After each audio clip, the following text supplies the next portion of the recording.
Assalamualaikum warahmatullahi wabarakatuh. Buat para sedulurku di seluruh Indonesia, salam satu tang, salam satu sistem pendingin. Nah, di sini saya lagi ada di dapur Pacu Mania. Nah, di sini kita akan melakukan suatu hal pemeriksaan pada termostat, yaitu di mana barangnya seperti ini.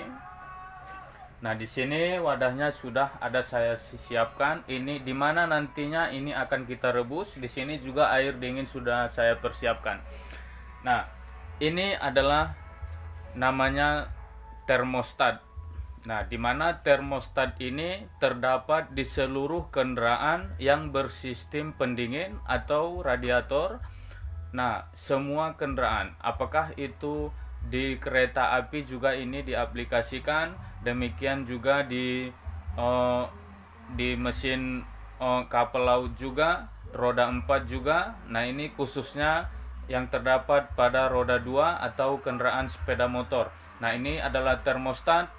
Nah, di sini di mana termostat ini fungsinya adalah untuk sebagai katup untuk membuka dan menutup saluran sistem pendingin atau water coolant yang ada di radiator shore untuk disirkulasikan ke bagian engine dengan sirkulasi sesuai dengan kebutuhan yang diperlukan.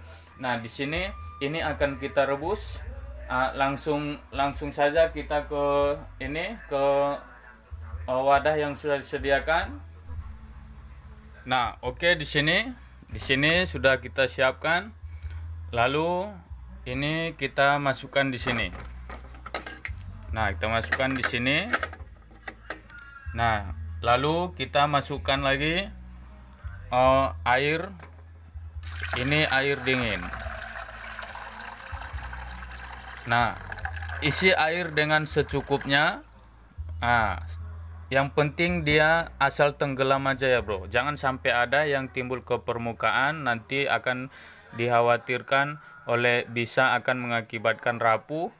Nah, akibat pemanasan yang terjadi. Nah, seperti ini. Nah, maaf sebelumnya kita ambil dulu. Yang mau kita perhatikan di sini adalah seperti ini. Nah, seperti ini. Nah, di sini. Nah, di sini ada valve atau sejenis katup di mana fungsinya untuk membuka dan menutup. Nah, pada saat air radiator yang ada di dalam mesin sudah mulai panas, melebihi panasnya lebih dari 80 derajat Celcius, maka ini akan membuka. Nah, di sini kita akan seolah-olah kita manipulasi, anggap saja ini air tidak jauh berbeda dengan water coolant yang ada di sistem pendingin, sama saja. Namun kita melakukan supaya lebih jelas penampakannya, kita lakukan di sini, tidak kita lakukan pada motornya. Nah, karena kalau untuk melakukan ini pada motornya sangat ribet sekali. Ini adalah salah satu cara yang paling akurat, yang paling mudah untuk diketahui bagaimana keadaannya, apakah masih signifikan atau sudah low. Nah, sekarang kita mulai, kita masukkan saja. Nah, itu jelas ya bro. Di situ di bagian sisi sebelah sini ini terlihat ada pernya ya. Ini yang kuningan ini sebelah sini, kita lihat nantinya kalau dia ini membuka atau tidak. Yang jelas patokan utama di sini. Nah, oke, sekarang langsung kita hidupkan kompornya di sini. Nah, bismillahirrahmanirrahim. Nah, oke. Nah, di sini di mana ini kompor sudah dihidupkan, di mana pada mulanya airnya kondisi dingin. Lambat nantinya apabila air ini semakin panas, apabila air di sini semakin panas, maka kalau memang ini termostat masih bagus, maka valve-nya atau katupnya nantinya akan membuka. Nah, kalau di kendaraan itu sendiri didesain dia di 80 derajat Celcius, dia suhu tingkat panas airnya dia akan membuka. Nah, di sini kita secara manual aja. Kalau ada alat termonya untuk ngecek suhu ini air, bisa juga lebih bagus untuk mengetahui apakah di titik mana dia nantinya membuka atau tidak. Nah, kalau kita pakai alat pengukur suhu, alat ukur suhu yang digunakan yang sebagai untuk ngecek kondisi suhu kita yang dilakukan oleh protokol kesehatan di musim pandemi ini, itu juga berlaku untuk ngecek suhu ini. Yang penting dia untuk ngecek suhu itu, kalau kita pakai alat itu lebih presisi. Sebenarnya itu lebih presisi karena kita mengetahui di derajat berapa dia akan membuka. Nah, di situ.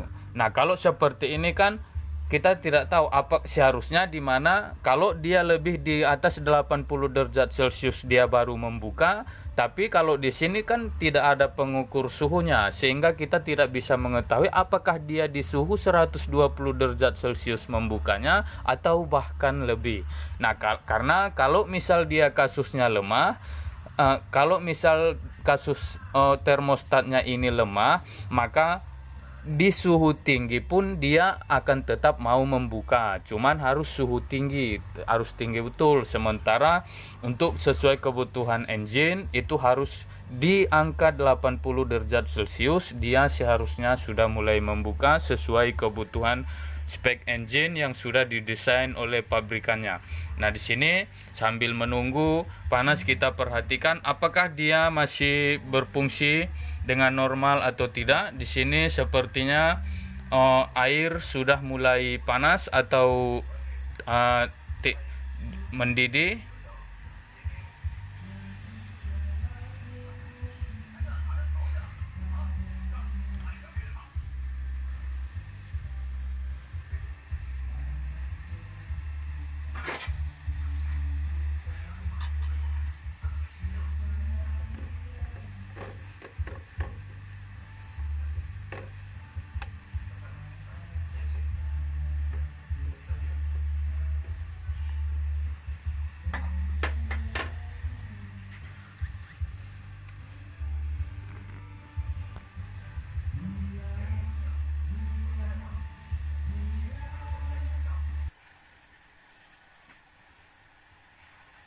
Nah, oke, di sini saya rasa tingkat didihnya sudah cukup daripada melebihi standar speknya. Nah, di sini coba kita lihat. Maaf, di sini saya tadinya dari tempat kerja atau dari bengkel lupa membawa tang. Jadi di sini kita menggunakan alat besi seadanya untuk penghalang panas untuk memegang benda ini. Seharusnya tadi pakai tang ya, bro, biar lebih enak. Nah, di sini oke, akan kita ambil dulu. Nah, oke. Ya. Nah, di sini jelas sudah, bro. Nah, di sini jelas ini masih panas ya, masih ada asapnya. Nah, di sini. Nah, di situ dia terbuka kan? Nah, di sini. Nah, di sini dia terbuka. Nah, di sini dia terbuka. Nah, berarti dapat diindikasikan termostat ini masih bagus. Termostat ini masih bagus. Nah, karena di sini air begitu airnya panas atau daya tingkat didihnya melebihi, demikian juga di sini dia membuka. Nah, ini masih dapat kita aplikasikan. Ini masih bagus sekali.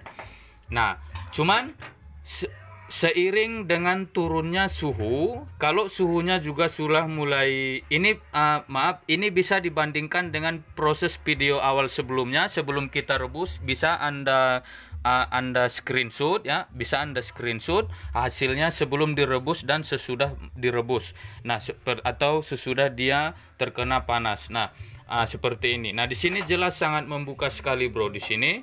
Nah, di sini. Nah, ketika dia seiring dengan suhunya juga menurun atau semakin dingin, demikian juga katup palep termostat ini menutup dengan sendirinya. Nah, seperti inilah kira-kira sirkulasi yang terjadi pada engine. Di sini saya mengulangi. Nah, pada mulanya airnya masih dingin, air radiator atau water coolant masih dingin, termostat ini juga masih menutup.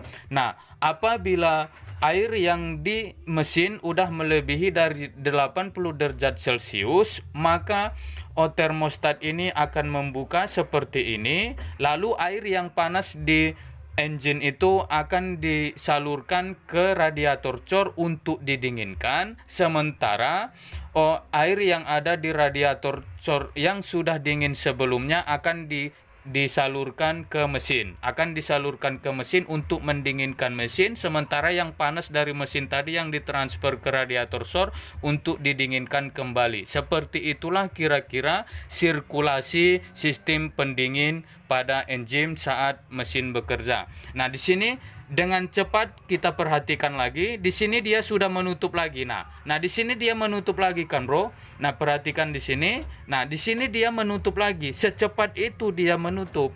Nah, karena suhunya, karena ini sudah kita terapkan dia di atmosfer, di udara luar.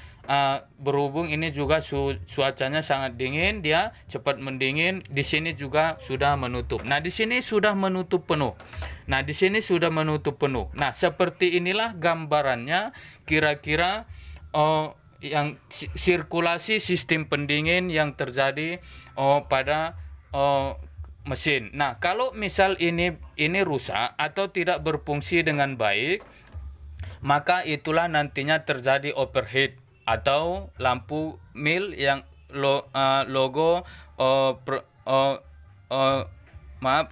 yang ada pokoknya itu logo F, itu melambangkan frekuensi kalau tidak salah dengan gelombang air, menunjukkan itu air radiator itu nanti akan berkedip, bisa jadi berkedip terus atau berkedip ada hitungan sesuai dengan desain kendaraan masing-masing. Nah, biasanya rusaknya termostat ini gara-gara jarang mengganti air radiator sehingga timbul korosi di dalam, dia tersumbat karena ini selayaknya piston dengan liner, jaraknya itu pas-pasan, tidak sebegitu longgar, karena kalau dia longgar maka airnya juga akan bocor sebelum dia bekerja. Nah, ini bukan eksperimen, ini adalah pelajaran bagi kita. Semoga bermanfaat, khususnya ini buat pemula. Nah, di sini ini adalah kepunyaannya motor Vario Techno bersesekan 110, masih karburator. Ini berhubung ada pasien kita dari Seimondang Kumango. Ini tadi siang dilakukan pembongkaran, sudah dilakukan pembahasan juga dengan ownernya. Nah, ini hanya saya sekalian menguji ini apakah layak untuk saya gunakan besok atau tidak, sekalian menjadikan pembelajaran buat kita semua pemula. Nah, jika Anda ingin bertanya-tanya seputar sistem pendingin, silakan di kolom komentar. Ingat, sistem pendingin ini adalah penting. Nah, sebenarnya pembahasannya ini sangat panjang lebar sekali. Kalau ini kita bahas sampai besok pagi belum tentu selesai, karena masih banyak hal lainnya dari komponen sistem pendingin selain daripada termostat. Cuman untuk kali ini saya hanya ingin mengupas tentang pemeriksaan secara manual atau secara abal-abal bisa dikata pada termostat sistem pendingin dengan sederhana. Semoga video ini bermanfaat. Assalamualaikum warahmatullahi wabarakatuh.